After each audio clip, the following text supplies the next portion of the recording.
Have you ever played a video game that changed the course of your life? When Tony Hawk's Pro Skater 2 came out in the year 2000, I was just 6 years old. Little did I know, this little arcade skateboarding game would inspire me to pick up a real skateboard years later. Now that Tony Hawk's Pro Skater 3 and 4 is out, I can't help but think about how much video games can influence what we do in life. Even studies have found that playing sports video games builds a real connection to those sports and even increases interest in playing them. In my case, the Tony Hawk series became more than just entertainment at home. I took it to the streets. I still remember vaguely the first time I played Tony Hawk's Pro Skater 2 in the PC, when I was at one of my parents' friend's house. Those 2-minute runs were simple but insanely fun, doing some stuff with a skateboard that seemed impossible at the time. Even back then, I realized this game was special. It wasn't just an arcade ice court chase, it was like a window for me to the skate culture. By the time I was about 10 or 11, I had convinced my parents to get me a skateboard, my first skateboard. I had some friends that also wanted to get into it, and there we go. Suddenly trying to learn ollies and dreaming with kickflips. And every new trick felt like a celebration. If you've ever skated, you know what I'm talking about. I certainly wasn't a naturally gifted skater, but I loved it. It felt like the game had pulled me into the real world of skating. In fact, Tony Hawk himself has noted that his games inspired a generation of gamers to appreciate, and in many cases, try skateboarding and the culture surrounding it. I mean, I can attest to that. A surprising number of people had the exact same experience, according to some reports that I found on the internet. Think about that. How many people were introduced to a hobby just by playing a game? Tony Hawk's Pro Skater really did act as a gateway. The Guardian reports that Tony Hawk's Pro Skater helped skateboarding shed its alternative tag and become more mainstream. Through the game, players picked up the entire skater identity, from the skating itself to the lifestyle. Even today, many of us can still recite the lyrics to Superman by Goldfinger, thanks to that soundtrack. In our closets, they got filled with skate brands like Element, World Industries, DC Shoes and Birdhouse, as if we were all living in a skate magazine. At least those were the brands at the time. I certainly ended up dressing the parts. The destroyed shoes that drove my parents crazy made me feel like I belonged to this community. Looking back, it's funny to think an 11-year-old would care about skate brands, but the game made it feel real. It also gave me an entire dictionary of tricks names that I proudly bragged about it at school. Those little details, the inside jokes of the skate scene, became my details, all because a video game made me care about them. And of course, there's a huge difference between arcade skateboarding and actually doing it. In Tony Hawk's Pro Skater, a few button presses launched dizzying flips and grinds. In real life, I spent plenty of time just learning how to kickflip. But that's okay. I learned quickly that the real reward wasn't about how good I looked doing it, but actually how much fun I had, and we had, all my friends. It's kind of that quote about the journey and the repetition, and you know it. Every failed trick in real life eventually got me to finally landing it. Most importantly, skateboarding was pure joy, just like the game had taught me. Years went by, and gaming followed me. When I finally got a decent PC, I played Tony Hawk's Pro Skater 4, and I loved it too. It had more levels, more tricks, more everything, all of which kept me hyped about skating. Later on, I discovered the EA Skate series, which took a totally different approach. Skate aimed for realism. Instead of pressing a button for a kickflip, you used the flick-it controls to mimic real foot movements.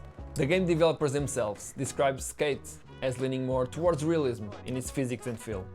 I spent hours, and I mean hours, playing Skate 2, loving its grindable city streets and the intricate trick system. Yet, even Skate couldn't fully replace Tony Hawk's magic for me. The arcade style of Tony Hawk's Pro Skater had a unique thrill. I loved them both, in different ways. In real life though, I never became a pro skater, not even close. Talent-wise I was pretty average. Even after a decade of skating, I could do only so much. But then again, that didn't matter. It was the community and the excitement that counted. In truth, I always felt like I should have been better, given how long I skated. But I remind myself that even Tony Hawk's game designer noted you only need a couple of hours to practice to feel like a pro in the game world. In real life, it took just a little bit longer, and that's perfectly fine. I had a blast just being a kid on the board. Interestingly, others share this sentiment. For many fans, the Tony Hawk games came at a formative time in their lives, as Tony Hawk himself said. And even showed us that you don't have to follow that strict career path to be successful. Some people even told him that the game kickstarted their career in music, sports or filmmaking because it presented life differently. That really resonates. Tony Hawk's games convinced a lot of us that life could be fun and different, not just textbooks and lectures. In my case, it wasn't a career in skateboarding, although I still love to ride from time to time, but skate culture definitely influenced my taste in music, fashion and even friends. Now, let's talk about the new release that got me thinking about all of this, Tony Hawk's Pro Skater 3 and 4. This is a remake of the third and fourth games, coming out 24 years after Tony Hawk's Pro Skater 3 original 2001 release. From the moment I loaded it up, I was smacked by nostalgia. The levels are exactly how I remember them, except, way prettier. Fans and critics are loving it. One review calls the remake a gnarly skating time capsule, and even claims there's certainly no better time capsule of this pivotal moment in the history of the sport.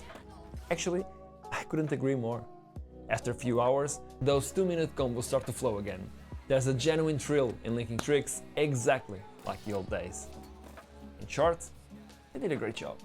The feeling of landing a trick is spot on, the soundtrack is pumping, and even the little things like the ragdoll physics when you will make you smile. It really is a love letter to the fans of the original games. And yes, it even serves as a solid jumping on point for newbies. Just like the new upcoming skate game, Tony Hawk's Pro Skater 3 and 4 can introduce its magic to a new audience. The core gameplay is easy to pick up, those 2-minute runs, multiple goals, so if you haven't played since the early 2000s, you'll catch on fast. That said, I do wonder how many brand new fans this remake will find. The gaming world is totally different now. Kids have endless options and streaming is king. Back in 1999 to 2002, a game like Tony Hawk's Pro Skater dominated because there wasn't anything like it on every shelf. Now, it's just one title among many, and the remake of an old game at that. I think this release will definitely thrill the old crowd, but it also might struggle to find a new audience, the young kids. Still, even if it mostly reminds us older fans why we fell in love with skateboarding in the first place, I'll count it as a win. All in all, my skateboarding journey is one of many examples where gaming bled into reality. Video games aren't just pixels, they can steer our interests, our hobbies, and even our values. In my case, a game like this taught me patience and persistence, gave me a friend group, and let me experience a slice of skate culture from day one. The Tony Hawk series especially has a proud legacy of encouraging real-life action. The man himself knows that after the games, skateboarding had a different, more refreshing approach to life. People told him the games made him braver, more creative, and willing to try something new. Whether that was skating, learning guitar, or making videos. Which I actually did all of that at some point in my life. It wasn't just about the ice course, it was about the whole mindset behind it. So the next time you find yourself powering up a game, just remember, you might be unknowingly rewriting a piece of your own story. Maybe you'll start that hobby you always liked watching in games, or meet your best friends online, or offline, as happened to me. For me, Tony Hawk's games weren't just fun distractions. They were roadmaps to the person I became. And who knows? Maybe some kid today will boot up Tony Hawk's Pro Skater 3 and 4 and say the exact same thing in 20 years.